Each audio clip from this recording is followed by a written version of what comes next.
How much do you end up spending annually? Somewhere around 8 lakh what I'm targeting. We look at about 10 to 15 lakhs per annum. Expenses could range anywhere between 50 lakhs to 1 crore a year. Less than 2.5 lakh 2.5 lakh a month or per annum. per annum? What is the most expensive thing you have bought? Did you regret it? Many of them. I had this thing towards sports bikes, right? So, been a biker by heart. I built bikes when I was in college days. Then I purchased at least 3 super bikes. I had a Triumph Tiger, and I had a Triumph Street Triple. All were in the range of 18-20 lakhs. So I think more than my cars, I've spent a lot in terms of my bikes. For me would be, I think, my car, which is a Kia Sonet. I have followed this thumb rule of not buying any depreciating assets with loan. So I bought that with cash only. Most expensive thing is the house, close to 12.5 crore. The purchase that I got the most flack from at home was to buy a pen approximately worth $3,000. Basically, parents are like, "पागल है तू? मतलब like ये क्या ले आया है तू?" It's just writing, that's it. From the perspective of a rational buyer, it's the biggest waste of money. But from my perspective, there are only 5,000 of such pens. It may have a resale value, it may not have a resale value, but when I have 10 of them, they will not go for zero. Whereas your 10 Renaults or Parkers or Cross will go for a zero. The most expensive thing that I've bought in the last 6 years, I think, is a laptop, which is a MacBook. And I wouldn't have done it. I had to do it because the earlier MacBook that I owned got fried in a lightning that hit our house.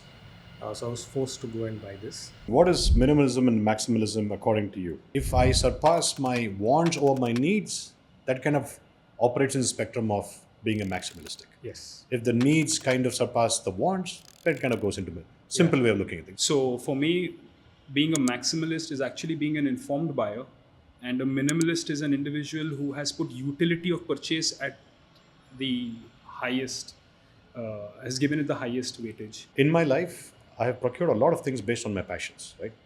But I've never settled for something lesser. I'm willing to wait, but plan according towards it.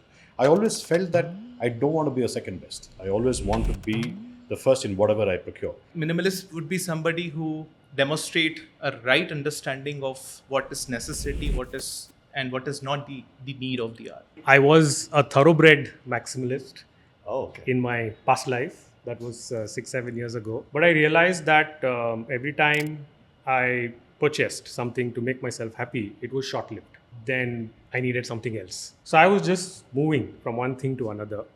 So I then started looking for happiness, which is more longer term.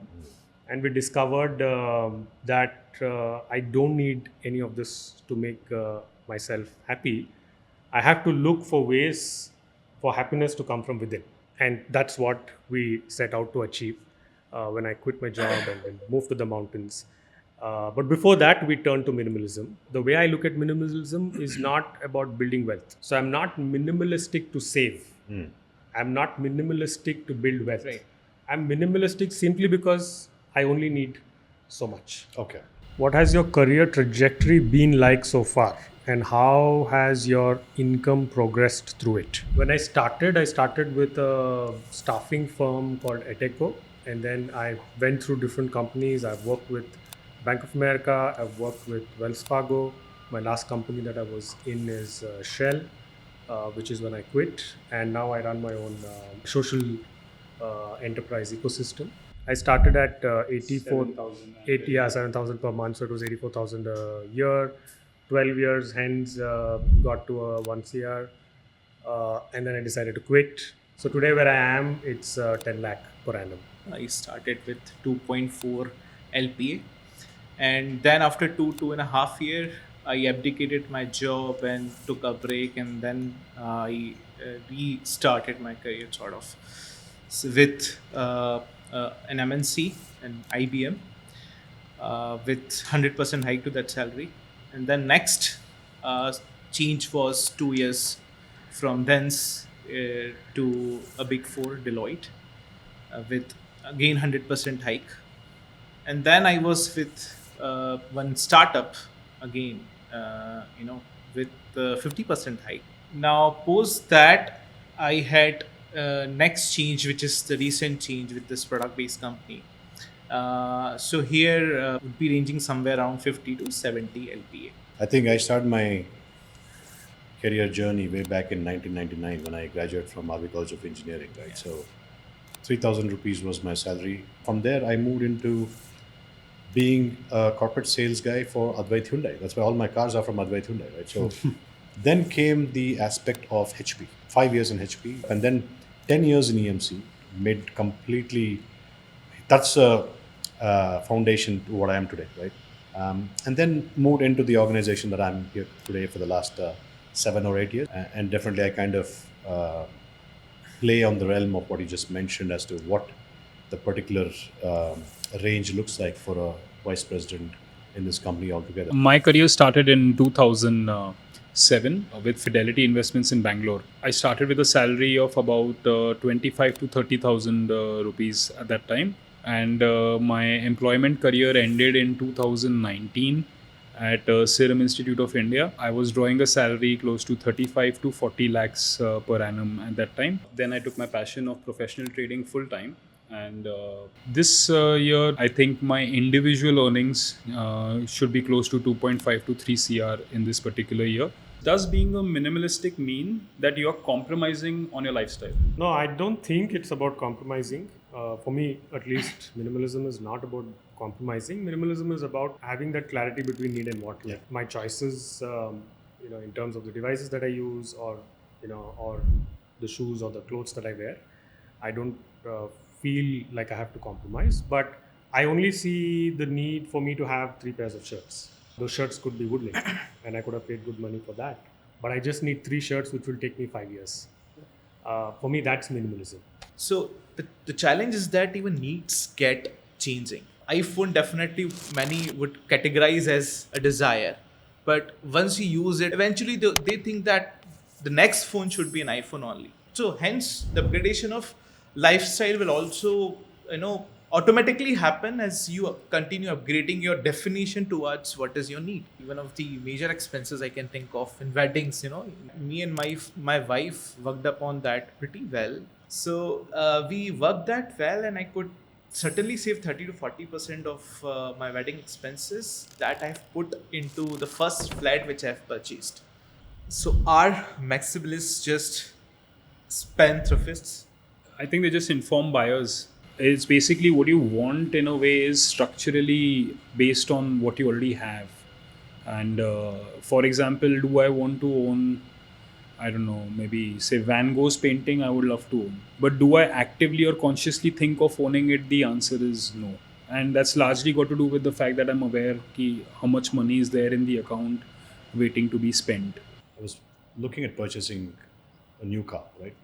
I had a Hyundai Tucson before, 5-year-old. Then I went in to see a Mercedes GLC AMG, which was about 1.35 crores, right? Then when you start looking at it, right, it's an AMG. Where do I have the roads in Bangalore to drive a 650 bhp car with almost a 700 torque, right? Then I looked at another Hyundai Tucson, which is at a 46 lakhs. But I went to the top end of a Tucson just 4 days ago, right? Again, this is the need and the want. And the need and the want is articulated by the way you put your objectives together. So wants are only created based on what is available to spend. Or another way to put it is that if I cannot afford, I usually don't even want it. Do you think India is moving towards consumerism more? Is this good?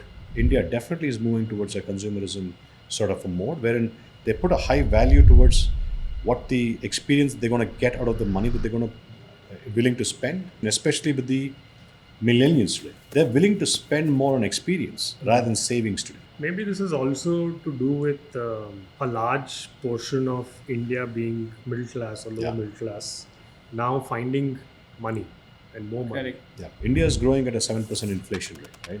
If you're able to hit double the inflation rate of 14%, you're a middle class guy. If you basically hit 3 times more, you're upper middle class.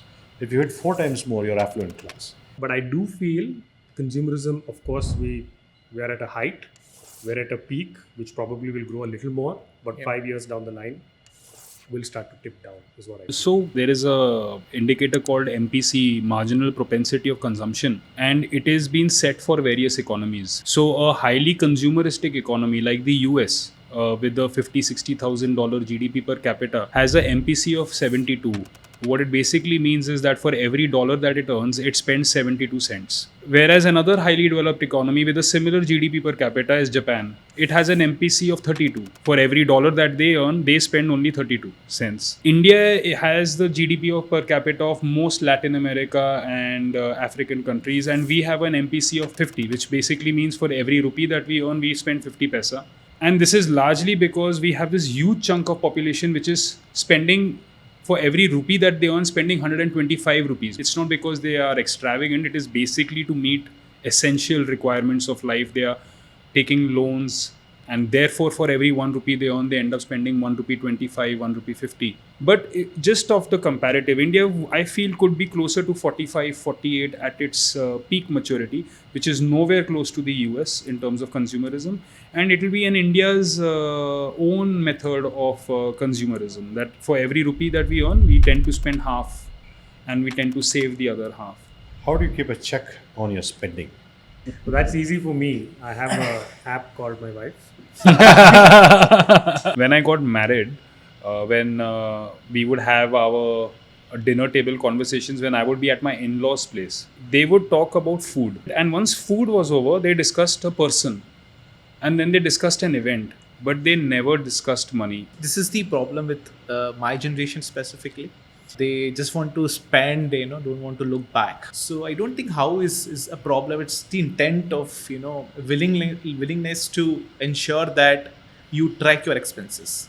You do not need to go at very granular level. Let every transaction you should log into some application or some system. On weekly basis, I retrospect and I just see that last week where were my spends gone. To add to what Kana has said, the first time you open your account statement, and if you're not used to seeing your account statement, it'll come across to you as the rudest shock, because you will realize how much you're wasting. And it really hurts. You don't like seeing it. It's a painful process. But when you're doing it every week, and you will catch an anomaly in your spending that quickly. And where you're spending, that is where your interest is. That is what is giving you joy. You know what gives you happiness, because that is where you're spending your maximum money. What is your saving percentage as your income, and what is your portfolio split? 80-20. My investments is 80, 20% is my spend. And in my portfolio value, almost 95% is in equities, right?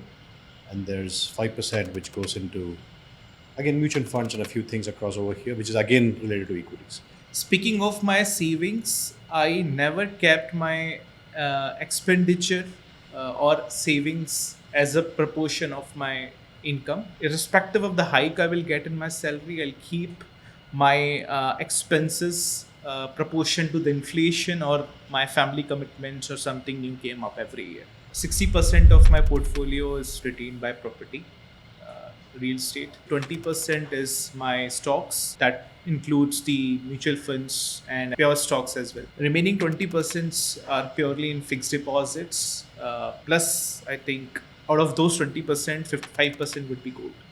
Yeah, for me, 50% cash and cash equivalents, which is FD, treasury bills, government GSECs, and sovereign gold bonds, PPF, Sukanya Samriddhi. This is what I would consider as cash and cash equivalents, where basically all the debt instruments have an implicit sovereign guarantee, and 50% in FNO trading, because that is actually my core skill set. If I get more money, that is where the money is basically going to go. So today where we are in terms of our journey, we end up saving more than 50% of what we earn. But we really don't have a portfolio in that sense. We don't really invest our money because we don't come from that thinking that we need to grow our wealth. So it's either money in the bank or it is in FDs. Thoughts on relation between money, material possessions, and happiness? At one point in time in my life, I felt that if I have 1 crore rupee in my account, that's it, I'm sort. But when I actually had the 1 crore rupee in my account, I worked 10x harder. So what I have learned is that happiness is a sum of a balance. Materialistic possessions and money will not essentially provide happiness, but gives a more secure way of looking at things. Does money buy happiness? Absolutely not. Does money buy access to greater ability to keep yourself healthy, to healthcare? Absolutely yes. So to me, I would turn from a happiness to a more secure, more disciplined way of looking at things. Happiness is sort of a ring, and we are at the center. This world would try its best to entice you, instigate you, force you, push you, all means and methods to get you out of that ring. It's you who needs to keep yourself within that circle. And the tricky part is all the conditions you put makes this circle, narrower. Right, more chances you will be getting out of that circle of happiness. Actually, I would also say that money also buys happiness, because I've also gone through it. Yeah. But the longevity of happiness obviously is under question. Adrenal. So it generally. brings some happiness. But when you look at happiness in a longer context, to me, there is absolutely no relationship between money and that long-term Agree. happiness. Yeah. Thank you for watching and supporting our channel. If you like the stories we tell, here's your chance to be a part of it. If you or anybody you know has an interesting financial journey to share, then please fill the form in the pinned comment below and we'll get in touch with you.